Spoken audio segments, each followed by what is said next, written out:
प्रिय मित्रों, स्वागत है आपका आपके अपने चैनल स्टडी विद प्रदीप पे। दोस्तों, जैसा कि आप जानते हैं कि बीडीओ री एग्ज़ाम तथा फॉरेस्ट गार्ड एग्ज़ाम और विगत वर्षों में कई ऐसे पेपर हैं जो यूपी ट्रिपल एस सी के बचे हुए पेपर हैं। उन पेपरों के लिए प्रीवियस ईयर क्वेश्चन पेपर की श्रृंखला लेकर के हम आपके बीच में उपस्थित हैं, जिसका नाम है ईगल बैच में। यानी आपको ईगल की तरह अपनी नज़र को रखना है और ज़्यादा से ज़्यादा कैचिंग पावर को करना है। अब बात करेंगे यहाँ पे, हम इस सीरीज को शुरू करने चल रहे हैं और इस सीरीज से जुड़ने के लिए आपको दो चीज़ें हैं। आप चैनल को सब्सक्राइब कर लीजिए और नीचे डिस्क्रिप्शन में एक नंबर दिया गया है 8004109989। इस नंबर पे हमें आप व्हाट्सअप करके हमारे साथ जुड़ सकते हैं, जिसमें आपको बैच से रिलेटेड सारी जानकारी और सारी चीज़ें आपको प्रोवाइड करा दी जाएंगी।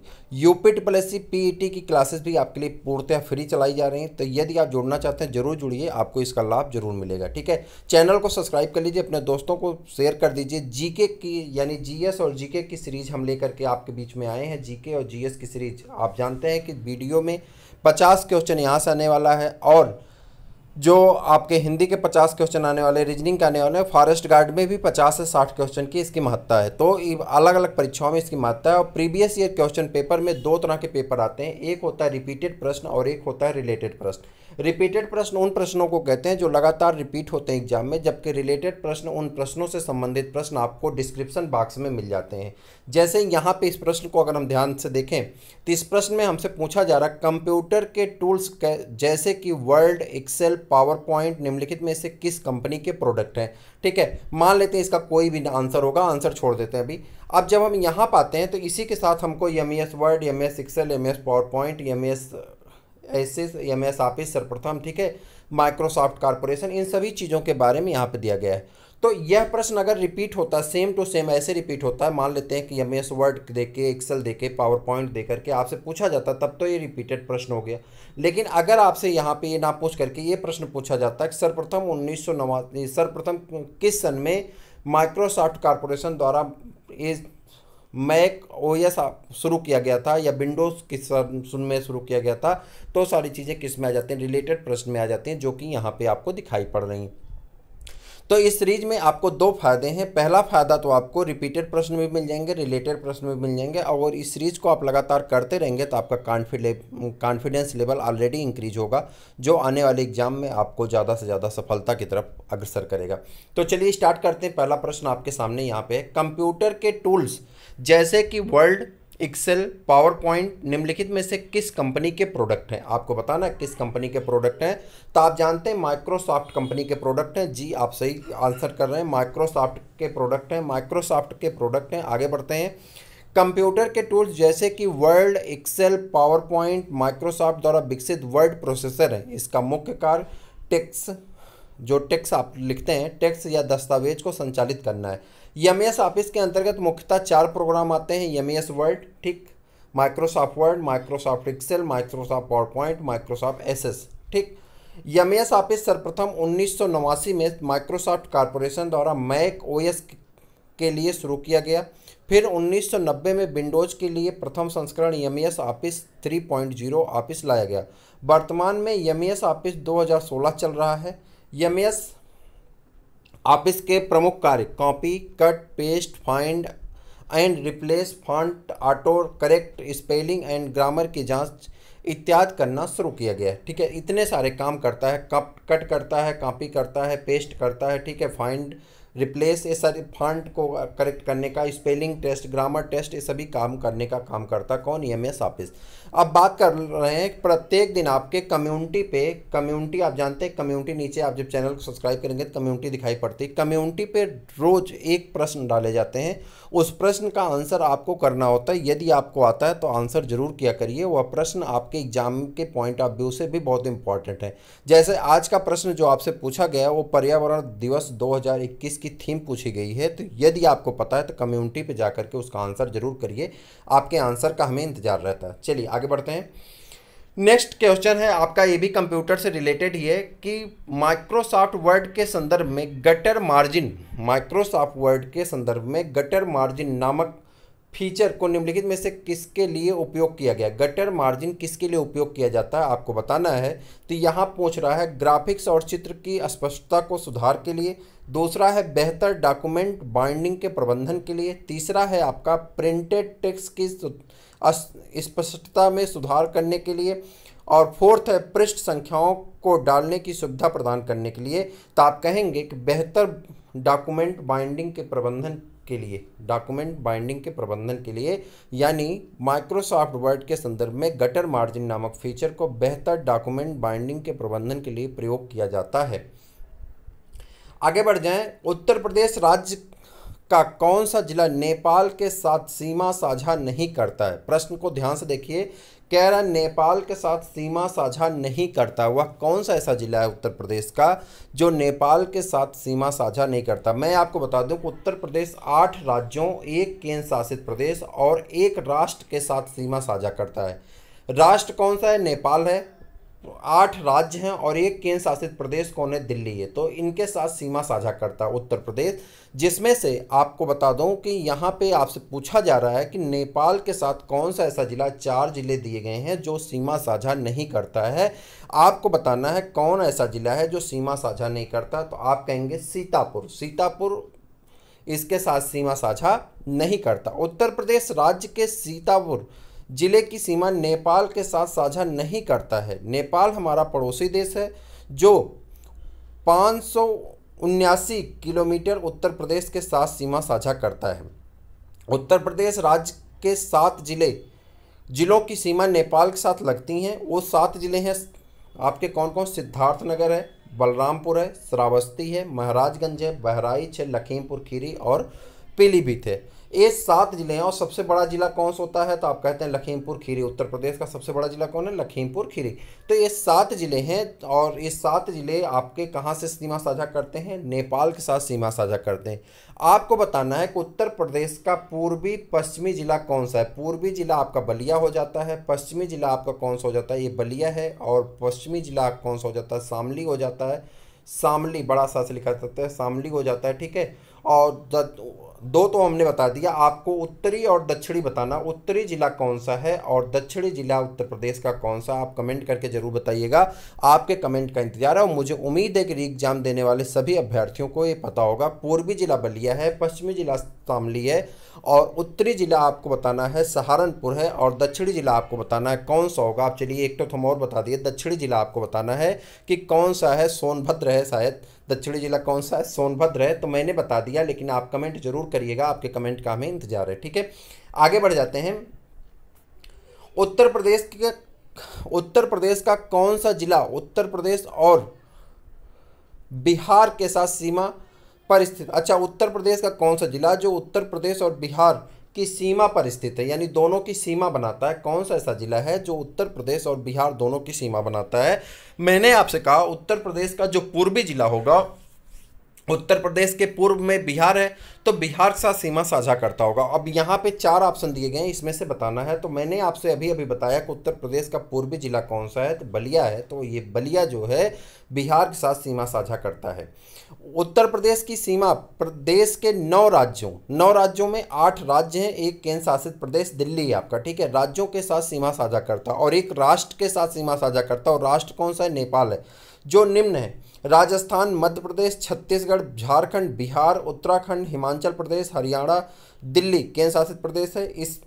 इसमें बिहार राज्य की सीमा उत्तर प्रदेश के 7 जिलों से लगती है। कितने से? 7 जिलों से लगती है, जो कि क्रमशः दक्षिण से उत्तर की तरफ नीचे से ऊपर की तरफ चल रहे हैं। सोनभद्र है, ठीक है, सबसे दक्षिणी जिला, ठीक। उसके बाद चंदौली है, गाजीपुर है, बलिया है, देवरिया है, कुशीनगर है, महाराजगंज है। लेकिन बात यह है कि यहाँ पे इसमें से सिर्फ एक ऑप्शन दिया गया है और वो ऑप्शन कौन सा है? बलिया है। आप थोड़ा सा दिमाग लगाएंगे तो बड़े आराम से आंसर कर सकते हैं। अगर उत्तर प्रदेश का मैप आपको याद होगा तो आप आंसर करने में यहाँ पे आपको दिक्कत नहीं आनी चाहिए, ठीक है। वीडियो एग्जाम में 1/2 माइनस मार्किंग है, तो मैं आपको बता दूं कि क्वेश्चन उतना ही टिक करिए जो आपके लिए सही होगा। तो आप जरूर बताइएगा कि सही क्या है, ठीक है। चैनल को सब्सक्राइब कर लीजिए। पीईटी की क्लासेस आपको फ्री में दी जा रही हैं, तो आपको उसका लाभ अवश्य मिलेगा। तो आप चैनल को सपोर्ट करिए। चैनल आपके लिए लगातार कार्य कर रहा है। ना सिर्फ पीईटी की क्लासेस, जबकि मेंस की क्लासेस आएंगी तो वहाँ पे भी चैनल आपके लिए बहुत मिनिमम फीस में आपको क्लासेस प्रोवाइड करेगा। हो सकता है पहले से जुड़े हुए अभ्यर्थियों को सुविधा फ्री में मिल जाए, तो ये चीज़ें आपको लाभ मिल सकते हैं। तो आप जल्दी से जुड़ेंगे तो आपको बहुत सारे लाभ मिलने वाले हैं। चैनल लगातार आपके लिए कार्य करता जा रहा है और अच्छे से अच्छा कार्य कर रहा है, जो आने वाले भविष्य में आपके लिए बेहतर से बेहतर काम होगा। तो चलिए आगे बढ़ जाते हैं। अगला प्रश्न है आपका, वह कौन से राष्ट्र नेता हैं जिन्होंने वर्ष 1983 में, देखिए ये प्रश्न जितने भी मैं पूछ रहा हूँ या आपको दिखा रहा हूँ, ये सभी प्रश्न आपके यूपी ट्रिपल में पूछे गए प्रश्न है, प्रीवियस ईयर क्वेश्चन पेपर हैं। इनको इसलिए हम बता रहे हैं कि इन्हें तो याद करना है, साथ में इनके जो लिंक दिए गए हैं उनके साथ डिस्क्रिप्शन को भी याद करना है। ये आने वाले एग्जाम में आपको बहुत मदद करने वाले हैं। ऐसा नहीं है कि आपको वीडियो और फॉरेस्ट गार्ड का ही पेपर देना है, और भी बहुत सारे पेपर हैं जहाँ पे आपको लाभ देंगे। अगर याद रहेगा तो पीईटी में भी आपको बहुत मदद करेगा। ठीक है, तो बात कर रहे थे वह कौन से राष्ट्र नेता हैं जिन्होंने वर्ष 1983 में कन्याकुमारी से लेकर दिल्ली के राजघाट तक पदयात्रा नामक मैराथन दूरी पैदल तय की थी। इस यात्रा का उद्देश्य भारतीय जनता के साथ संबंध को नवीनीकृत करना था। अब बताइए कौन से नेता थे जिन्होंने पदयात्रा की थी, कहाँ से लेकर के दिल्ली के राजघाट तक, कन्याकुमारी से दिल्ली के राजघाट तक पदयात्रा किए थे, कौन से नेता हैं? तो उनका नाम आपको पता है, चंद्रशेखर है। कौन है? श्री चंद्रशेखर हैं। भारत के प्रधानमंत्री के रूप में 10/11/1990 से 21/6/1991 तक रहे थे, प्रधानमंत्री रहे थे, जो वर्ष 1983 में कन्याकुमारी से लेकर दिल्ली के राजघाट तक पदयात्रा नामक मैराथन दूरी पैदल तय की थी। इस यात्रा का मुख्य उद्देश्य भारतीय जनता के साथ संबंध को नवीनीकृत करना था। ठीक, उस भारतीय प्रधानमंत्री का क्या नाम है जिन्होंने संसद से यह घोषणा की थी कि वह मंडल आयोग की सिफारिश को लागू करेंगे? इस घोषणा से भारत में देशव्यापी विरोध हुआ था। मंडल आयोग, तो ये तो आपने नाम कई बार सुना होगा, बीपी सिंह का। मंडल आयोग, विश्वनाथ प्रताप सिंह इनका पूरा नाम है। तो विश्वनाथ प्रताप सिंह गणतंत्र भारत के 8वें प्रधानमंत्री थे, जिनका कार्यकाल 2/12/1989 से 10/11/1990 तक रहा। अविश्वास प्रस्ताव के द्वारा हटाए जाने वाले प्रथम प्रधानमंत्री थे। आपसे ये प्रश्न, अब देखिए रिपीटेड प्रश्न, यहाँ से आपको रिलेटेड प्रश्न मिलेगा कि अविश्वास प्रस्ताव से हटाने जाने वाले भारत के प्रथम प्रधानमंत्री कौन थे? तो आप कहेंगे वो कौन थे? बीपी सिंह थे। कौन थे?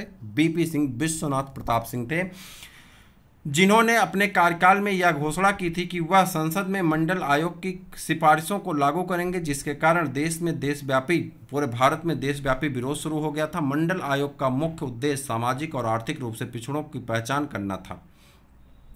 उत्तर प्रदेश के किस शहर को सुहाग नगरी या कहा जाता है? यह शहर कांच की चूड़ियां बनाने के लिए भी प्रसिद्ध है। अब बताइए आपको कांच की चूड़ियां बनाने के लिए प्रसिद्ध शहर कौन सा है जिसे सुहाग नगरी कहते हैं? तो जल्दी से बताइएगा, सुहाग नगरी किसे कहा जाता है? जल्दी से बता दीजिए, आपके आंसर का इंतजार है। सुहाग नगरी फिरोजाबाद को कहते हैं। किसको कहते हैं? फिरोजाबाद को कहते हैं सुहाग नगरी। उत्तर प्रदेश के फिरोजाबाद शहर को सुहाग नगरी या चूड़ी नगरी कहा जाता है। यह शहर कांच की चूड़ियां बनाने के लिए प्रसिद्ध है। फिरोजाबाद जिले का मुख्यालय फिरोजाबाद ही है। फिरोजाबाद जिले का मुख्यालय कहाँ है? फिरोजाबाद ही है। तो आपको ये तो पता ही, फिरोजाबाद जिले का मुख्यालय कहाँ? फिरोजाबाद। अब फिरोजाबाद से जितने हमारे मित्र हैं, मुझे पता है कि कम से कम 20 से 25 मित्र फिरोजाबाद से मुझसे जुड़े हैं। ठीक है, और जिनके कॉल मुझे आए हैं, जिन्होंने कॉल नहीं किया उनके तो पता नहीं। मेरे रजिस्टर में 25 से 30 लोगों के नाम लिखे गए हैं जो फिरोजाबाद से जुड़े हुए हैं। तो आप अपने मित्रों तक और पहुंचाएं। जो नए लोग हैं जरूर जुड़िएगा फिरोजाबाद वाले। तो आप लोगों का बहुत बहुत स्वागत है। तो आगे बढ़ जाएं। और मेरठ, चलिए भाई, गोरखपुर वाले मित्र लोग देखिए, आपका भी नाम आ गया। निम्नलिखित नेताओं में से कौन से नेता गोरखनाथ मंदिर और मठ के मुख्य पुजारी थे? गोरखनाथ मंदिर और मठ के पुजारी थे, तो ये तो बताने की ज़रूरत ही नहीं है। गोरखपुर वाले हमारे सभी मित्र जानते हैं और प्रदेश के सभी लोग भी जानते हैं। अब ये तो हमारे यहाँ के मुख्यमंत्री हैं प्रेजेंट टाइम में, योगी आदित्यनाथ। ठीक है, अब इनके बारे में डिस्क्रिप्शन में दिया गया। थोड़ा सा इनका डिस्क्रिप्शन पढ़ना इसलिए ज़रूरी है कि एग्जाम में 1-2 प्रश्न पूछे जाएंगे जो आपके लिए महत्वपूर्ण है। जैसे इनके पिताजी की डेथ हो गई तो इसके बारे में भी प्रश्न आपसे पूछा जा सकता है, याद रखिएगा। श्री योगी आदित्यनाथ गोरखपुर मंदिर और मठ के मुख्य पुजारी भी हैं और एक राजनेता भी हैं। वर्तमान में श्री योगी आदित्यनाथ, जिनका नाम क्या है? श्री अजय सिंह विष्ट, उत्तर प्रदेश राज्य के मुख्यमंत्री हैं। इनका जन्म 5 जून 1972 में उत्तराखंड, अब उत्तर प्रदेश में है, हुआ था, के पौड़ी जिले में स्थित रामकेश्वर तहसील के पंचूर गांव में हुआ था। श्री आदित्यनाथ जी गोरखनाथ मंदिर के पूर्व महंत अवैधनाथ के उत्तराधिकारी हैं तथा हिंदू वाहिनी राष्ट्रवादी समूह के संस्थापक भी हैं। ये वर्ष 2014 से गोरखपुर लोकसभा क्षेत्र से सांसद चुने गए तथा 19 मार्च 2017 से प्रदेश के विधानसभा चुनाव में भारतीय जनता पार्टी की बड़ी जीत के बाद उत्तर प्रदेश के 21वें मुख्यमंत्री के रूप में पद ग्रहण किए थे। 21वें मुख्यमंत्री हैं उत्तर प्रदेश के। सारनाथ वह प्रसिद्ध स्थान जहां भगवान बुद्ध ने अपना पहला उपदेश दिया था, वह निम्नलिखित में से किस शहर के बहुत नज़दीक स्थित है? तो ये तो चीज़ें आपको बतानी ही नहीं, किस शहर के बहुत नज़दीक है। तो ये अयोध्या, कहाँ पे, माफ़ करिएगा, वाराणसी के बहुत नज़दीक है। कहाँ पे? वाराणसी के बहुत नज़दीक है। अयोध्या से रिलेटेड आपको बहुत सारी जानकारी एकत्रित करना है, चूँकि राम मंदिर बन रहा है तो अयोध्या सरजू तट, ठीक है, वहाँ पे अयोध्या के घाट, अयोध्या कहाँ पे स्थित है, अयोध्या के बारे में जितनी जानकारियाँ हो सकती हैं आप एकत्रित करिए, चूँकि अयोध्या से प्रश्न आपसे पूछे जाएंगे, ठीक है। सारनाथ वह प्रसिद्ध स्थान जहां भगवान बुद्ध ने अपना पहला उपदेश दिया था, वह वर्तमान में सारनाथ वाराणसी शहर के निकट स्थित है। महात्मा बुद्ध ने ज्ञान प्राप्ति के पश्चात अपने मत का प्रचार प्रारंभ किया तथा ओरोवेल से वे सबसे पहले ऋषपत्तनम सारनाथ आए, जहां उन्होंने 5 ब्राह्मण सन्यासियों को पहला उपदेश दिया। इस उपदेश को धर्मचक्र प्रवर्तन कहा जाता है तथा महात्मा बुद्ध ने सर्वाधिक उपदेश अपने श्रावस्ती में दिए थे। इसके अलावा कौशल, वैशाली, कौशाम्बी में भी अपने उपदेश दिए। इनके उपदेश की भाषा पाली थी और इनके प्रमुख अनुयायी शासक बिंबिसार, प्रसेनजित और उदयन थे। उत्तर प्रदेश का कौन सा शहर चिकनकारी साड़ियाँ नामक सुंदर कढ़ाई वाली साड़ियों के लिए प्रसिद्ध है? चिकनकारी साड़ियों के लिए कौन प्रसिद्ध है आपको बताना। चिकनकारी साड़ियों के लिए कौन प्रसिद्ध है? तो चिकन जानते हैं, लखनऊ में चिकन खाया भी जाता है, चिकन पहना भी जाता है। चाहे चिकन का कुर्ता हो, चिकन की साड़ी हो, चिकन से रिलेटेड जो भी चीज़ें हों वो लखनऊ से ही हैं। ऐसा नहीं है, चिकन सब जगह बनता है, लेकिन चिकन की कपड़े की बात अगर की जाए तो लखनऊ फेमस है इसके लिए। उत्तर प्रदेश का लखनऊ शहर नवाबों की नगरी कहा जाता है। इसे चिकनकारी साड़ियों नामक सुंदर कढ़ाई वाली साड़ियों के लिए प्रसिद्ध है। लखनऊ उत्तर प्रदेश राज्य की राजधानी है। इस शहर में लखनऊ जिले और लखनऊ मंडल के प्रशासनिक मुख्यालय भी स्थित है। यह शहर अपनी खास नज़ाकत और तहजीब वाली बहुसांस्कृतिक खूबी, दशहरी आम के बागों तथा चिकन कढ़ाई के लिए जाना जाता है। इसका पुराना नाम अवध था। 12 जनवरी 1950 को इसका नाम बदलकर उत्तर प्रदेश कर दिया गया। यह गोमती नदी के किनारे स्थित है। वह कौन से कवि और संत हैं जिन्होंने रामायण का एक दूसरा संस्करण रामचरितमानस लिखा था? ये तो आपको पता ही होगा, रामचरितमानस किसने लिखा था? तुलसीदास ने लिखा था। तुलसीदास ने रामचरितमानस में कई कांड लिखे हैं, तो कांड कितने हैं ये आपको बताना है कि तुलसीदास ने रामचरितमानस में कितने कांड लिखे हैं। कांड को आपको बताना, कितने कांड में रामचरितमानस को वर्गीकृत किया गया है। चलिए देखते हैं। तुलसीदास ने रामायण का एक दूसरा संस्करण रामचरितमानस लिखा। रामायण का प्रथम संस्करण महर्षि वाल्मीकि द्वारा लिखा गया था, जिसमें इन्होंने श्री राम को एक मानव के रूप में दर्शाया है, जबकि तुलसीकृत रामचरितमानस में प्रभु राम को महाशक्ति के रूप में मर्यादा पुरुषोत्तम माना गया है।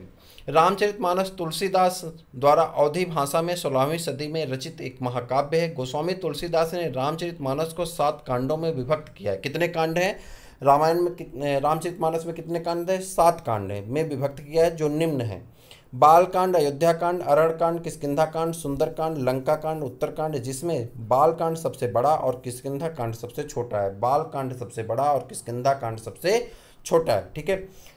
दक्षिण भारत के किस, आगे बढ़ जाते हैं।